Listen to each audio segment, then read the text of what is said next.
We are often told society is split. There is a left and a right. This idea is simple. It is also very useful for those in power. Complex issues are forced into these two boxes. Real debate is stifled. People are encouraged to pick a side. They are told the other side is the enemy. This framework benefits a select few. It does not benefit the general population. We must look beyond these labels. We must see how this division truly functions in our world today.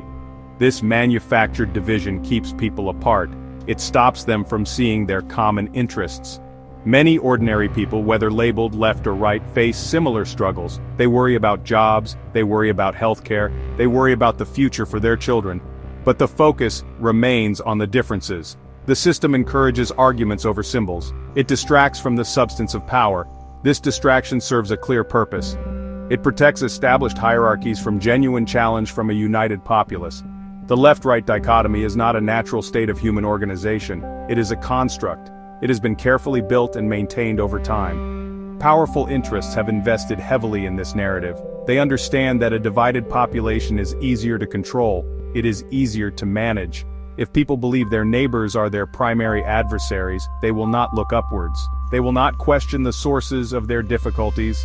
This is a fundamental tool of social control in supposedly democratic societies. Ultimately, this division weakens the power of the public. When people spend their energy fighting each other, they cannot unite. They cannot form a common front. They cannot challenge the real structures of power. This is not an accident. It is a strategy. It is designed to maintain the status quo.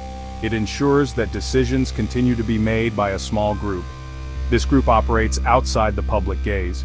They benefit from the public's infighting and disarray which they themselves help to create.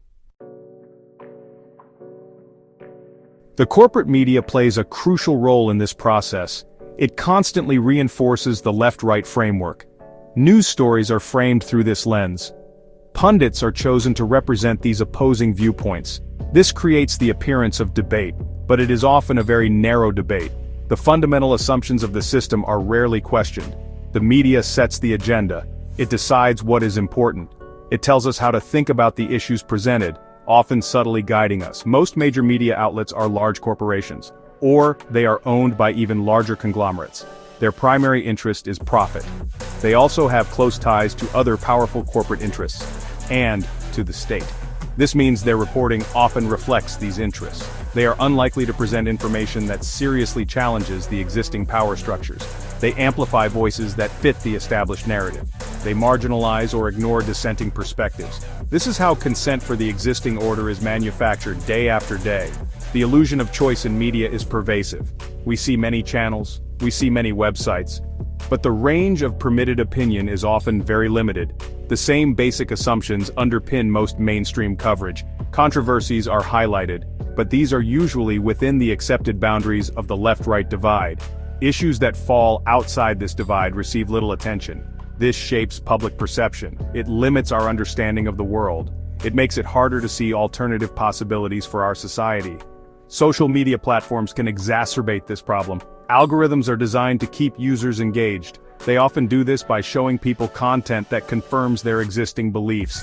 This creates echo chambers. People are increasingly isolated in their own information bubbles. They are less exposed to different viewpoints. This makes the divisions seem even deeper. It makes dialogue and understanding more difficult. The technology intended to connect often serves to further entrench the artificial divides.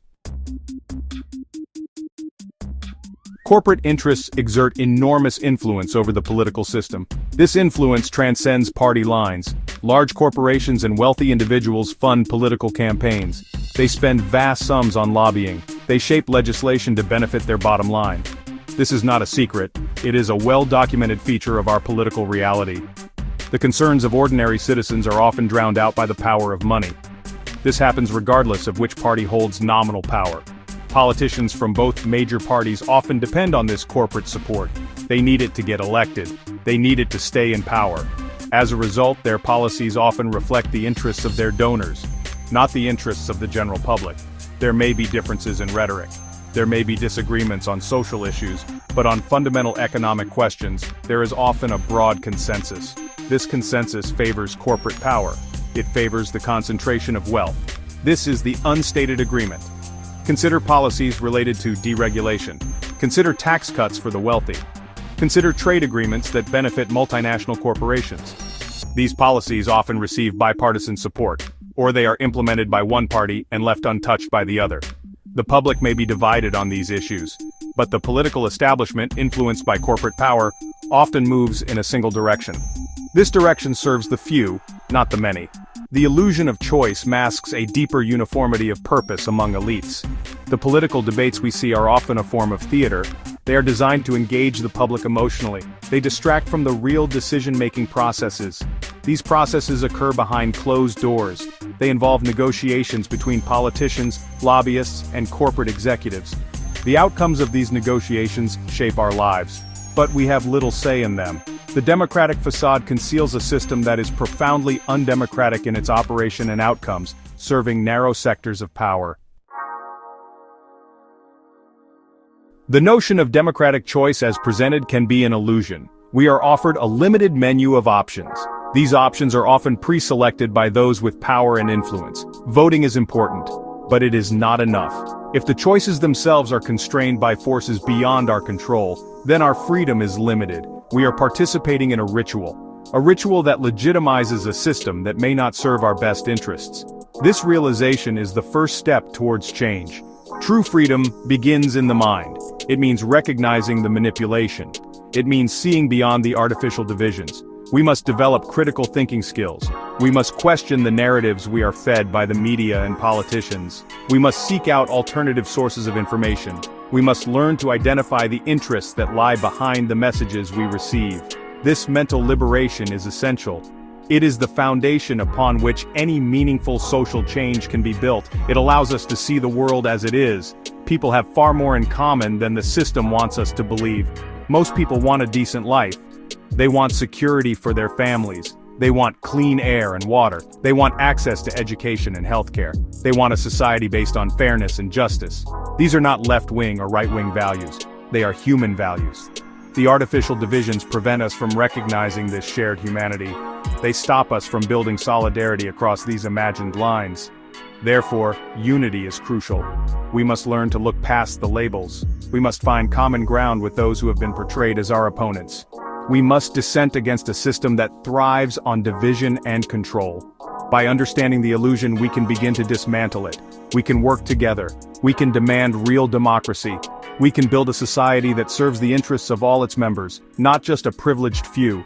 This is the challenge before us. It is a difficult path, but it is the only path to genuine freedom.